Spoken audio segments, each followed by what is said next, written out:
নমস্কার প্রিয় দর্শক বন্ধুরা, ধর্ম সাধনা ও ঈশ্বর লাভ ইউটিউব চ্যানেলে আপনাদের সবাইকে আবারও একবার জানাই সুস্বাগতম। বন্ধুরা, সময় বড় কঠিন মানুষের পরীক্ষা নেয়। এই সময় আজ যে রাজা সময়ের নিয়মে, কাল সে ফকির। ভগবান শ্রীকৃষ্ণ শ্রীমদ্ ভগবদ্ গীতায় অর্জুনকে পরামর্শ দিয়ে বলেছেন, পরিবর্তনই সংসারের নিয়ম, আজ সবসময় তা বদলায়। ভগবান আরও বলেছেন, আজ তুমি যা ভোগ করছো সেটা অতীতে তোমারই দ্বারা করা কোনো কর্মের ফল। ভালো করলে ভালো আর খারাপ করলে খারাপ, এটাই প্রকৃতির নিয়ম। কিন্তু বন্ধুরা, আমরা অনেক সময় এটা বুঝতে পারি না যে আমার ভালো সময় নাকি খারাপ। তাই আমাদের অজ্ঞতার কারণে আমাদের ভালো সময় এসেও কিন্তু আমরা তা সত্ত্বেও দুঃখী থাকি, এবং সেই সময় আমাদের মনে নেতিবাচক চিন্তার ফলে আমাদের পরবর্তী সময়েও নেতিবাচকতায় পরিবর্তন হয়ে যায়।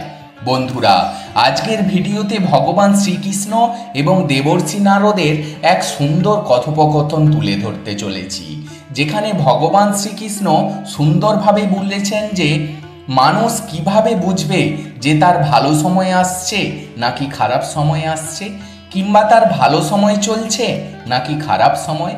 বন্ধুরা, আপনি যদি ভিডিওটি দেখছেন তো সম্পূর্ণ দেখুন এবং আত্মীয় বন্ধুদের দেখার সুযোগ করে দিন, কারণ এই ভিডিও দেখার পর প্রভু শ্রীকৃষ্ণের কৃপায় আপনারও ভালো সময় আসতে চলেছে। জয় শ্রীকৃষ্ণ, রাধে রাধে, ওম নমঃ শিবায়। একবার দেবর্ষি নারদ নারায়ণ নারায়ণ বলে বৈকুণ্ঠ ধামে প্রবেশ করলেন এবং দেখলেন প্রভু নারায়ণ ক্ষীরসাগরে শেষনাগের শয্যায় অত্যন্ত প্রসন্নতার সাথে বিশ্রাম নিচ্ছেন এবং দেবী লক্ষ্মী পরম স্নেহের সাথে সেবা করছেন। দেবর্ষি নারদ বৈকুণ্ঠ ধামে প্রবেশ করলেন এবং বললেন, নারায়ণের জয় হোক। প্রভু বললেন, বলো নারদ, তুমি কি বিশেষ সংবাদ নিয়ে এসেছো? নারদ বললেন, প্রভু, আপনি তো অন্তর্যামী, স্বর্গ মর্ত্য পাতাল এই ত্রিলোকে এমন কিছু নেই যা আপনার দৃষ্টির অগোচরে। হে প্রভু, আজ আমি যখন মনুষ্যলোকে যাচ্ছিলাম তখন দেখলাম আগে যারা হতদরিদ্র ছিল, অনেক দুঃখে যাদের দিন কাটছিল, কিন্তু আজ দেখলাম তারা ধন ঐশ্বর্যের সাথে দিন কাটাচ্ছে। আবার আমি এও দেখলাম যে অনেক দরিদ্র মানুষ তার পরিবারের সবাইকে নিয়ে হাসি খুশিতে জীবন অতিবাহিত করছে। হে প্রভু, আমি জানতে চাই একজন মানুষ কখন কিভাবে বুঝবে যে তার জীবনে ভালো সময় আসতে চলেছে। বন্ধুরা, আপনি যদি ভিডিওটি দেখছেন তাহলে সম্পূর্ণ দেখবেন, আপনি এই পবিত্র কাহিনী অর্থ সম্পূর্ণ রেখে যাবেন না। এরপর দেবর্ষি নারদ বললেন, হে প্রভু, আপনি কৃপাপূর্বক আমার এই প্রশ্নের সমাধান করে দিন। প্রভু নারায়ণ বললেন, হে নারদ, আজ তুমি সমাজের মঙ্গলের জন্য অত্যন্ত গুরুত্বপূর্ণ প্রশ্নই করেছ। এখন আমি তোমায় একটি কথা বলবো, মানুষ কিভাবে তার খারাপ সময়কে ভালো সময়ে পরিবর্তন করবে, এবং সবশেষে আমি 7টি সংকেতের কথা বলবো যার দ্বারা একজন মানুষ বুঝতে পারে যে তার আগামী সময়ে জীবন সমৃদ্ধি ও প্রগতির দিকে এগিয়ে যাবে।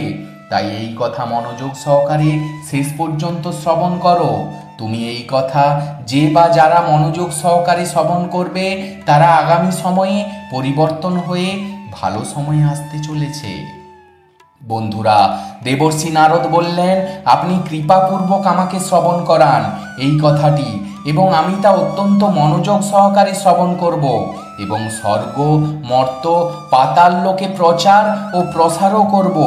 প্রভু বলেন, শোনো নারদ, বিড়াল যখন ইঁদুর ধরে তখন দাঁত দিয়ে কামড়ে তাকে বধ করে, ভোজন করে, কিন্তু সেই দাঁত দিয়ে যখন নিজের বাচ্চাকে কামড়ে ধরে তখন বধ করে না, কোমলভাবে এক স্থান থেকে অন্য স্থানে স্থানান্তরিত করে।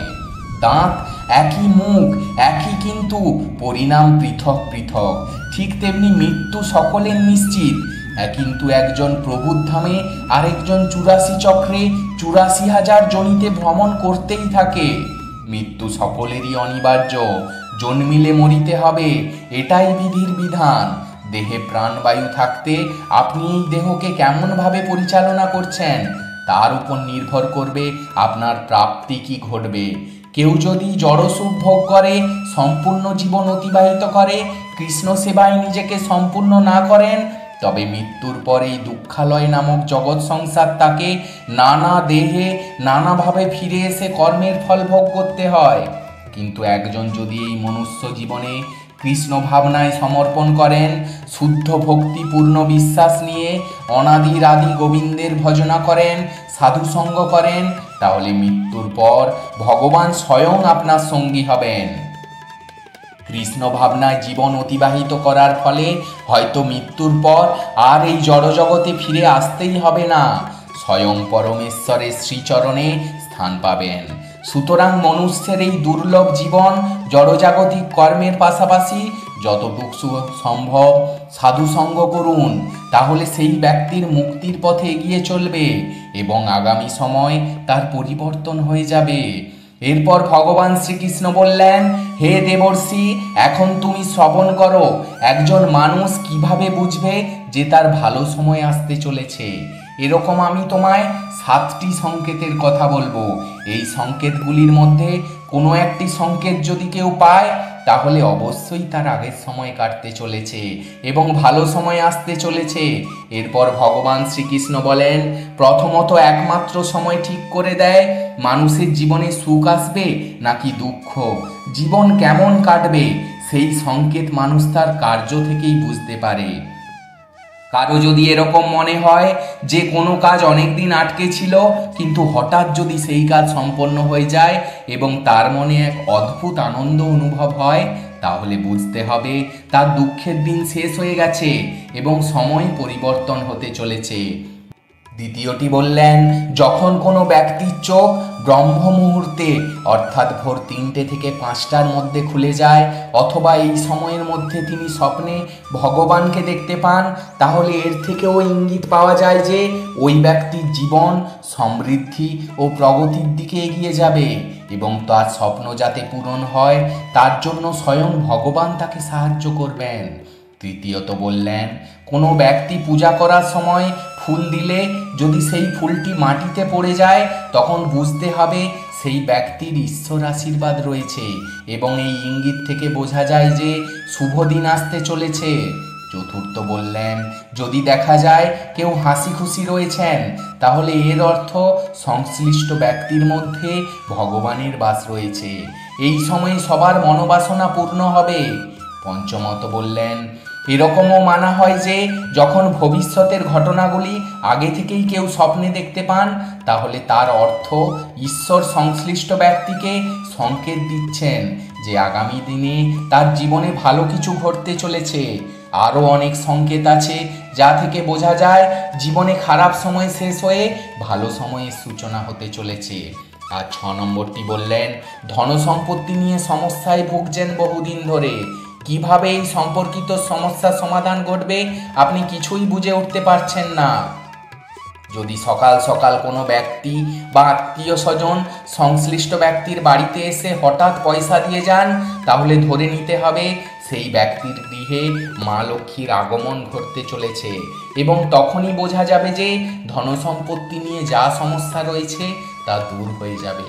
ভগবান শ্রীকৃষ্ণ ধনসম্পত্তি সম্পর্কিত সংকেতের বিষয়ে আরও বলেছেন, যদি কোনো ব্যক্তির খরচ খুব বেশি হয়, কোনোভাবেই তিনি পয়সা জমিয়ে রাখতে পারছেন না, সেই ব্যক্তি যদি দেখেন যে হঠাৎ করে তিনি পয়সা জমাতে শুরু করছেন, তাহলে বুঝতে হবে সেই ব্যক্তির ভালো সময় আসতে চলেছে। এরপর 7 নম্বর হলো যে সংকেতটির কথা বলেছেন, তা হলো সবচেয়ে যেটি বলা হয় তা হলো পশু পাখিদের ইঙ্গিত। পশু পাখিদের ইঙ্গিত থেকেও ভালো সময়ের সংকেত পাওয়া যায়।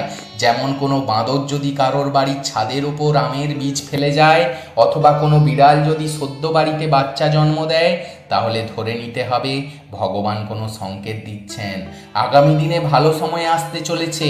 তো বন্ধুরা, এত দূর বলার পর প্রভু নারায়ণ বলেন, হে দেবর্ষি নারদ, এই সংকেতগুলি যদি কেউ পায় তাহলে বুঝতে হবে খারাপ সময় কেটে ভালো সময় আসতে চলেছে।